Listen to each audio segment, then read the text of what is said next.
నిజానికి శౌచం గురించి అంత శాస్త్రాలు మాట్లాడినటువంటి మనకన్నా ఈ మాట అనడానికి నేను వారి మంచితనాన్ని చెప్తున్నానంటే, మనని తక్కువ చేయడం నా ఉద్దేశ్యం కాదు. వారి పురోగతి నిజంగా అభినందించదగ్గ విషయం. జపాన్ దేశం ఉంది. జపాన్ దేశంలో ఇప్పటికీ కూడా వారికి అత్యంత విలువైన వస్తువేది అంటే చెత్త. చెత్తని అంత జాగ్రత్తగా సేకరించి వారు రసాయనాలతో కలిపి ఇటుకలు తయారు చేస్తారు. ఆ తయారు చేసిన ఇటుకలతో ఇళ్ళు కట్టరు, అవన్నీ సముద్రంలో పోసేస్తారు. పోసేసి సముద్రం ఆ ఇటుకలతో కప్పెట్టబడి కొంత స్థలం వస్తుంది. ఆ దేశంలో భూమి లేక ఇబ్బంది పడుతూ ఉంటారు, భూమిని పెంచుకుంటారు. సముద్రంలో అటువంటి ఇటుకలు వేసి భూమిని పెంచుకుని వాళ్ళు విమానాశ్రయం కట్టారు. దాని పేరు ఒకాసా విమానాశ్రయం. నేను అబద్ధాలు చెప్పాననుకుంటే పుస్తకాలు పరిశీలించవచ్చు.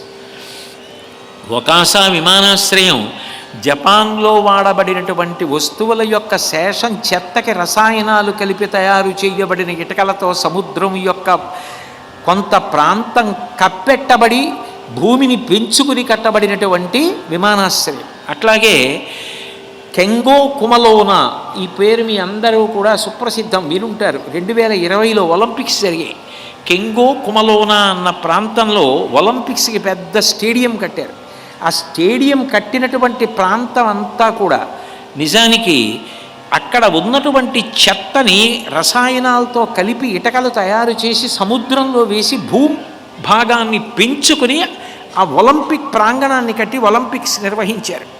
అంటే ఇవాళ ఎక్కడో కాళేశ్వరం దగ్గర ఉన్నటువంటి గోదావరిని ఇక్కడికి తెచ్చుకొని సుక్షేత్రాలు చేసుకుని పంటలు పండించినటువంటి సిద్దిపేటలా నిజానికి మన విద్యార్థులు కూడా బాగా పరిశీలనం చేసి, అధ్యయనం చేసి, ప్రయోగాలు చేసి, పరిశోధన చేసి ఈ దేశంలో కూడా చెత్తని ఎంత విలువైన వస్తువుగా మార్చుకోవచ్చు అన్న దాని మీద పరిశీలన చేయవలసిన అవసరం ఉంది అని నాకు అనిపిస్తూ ఉంటుంది.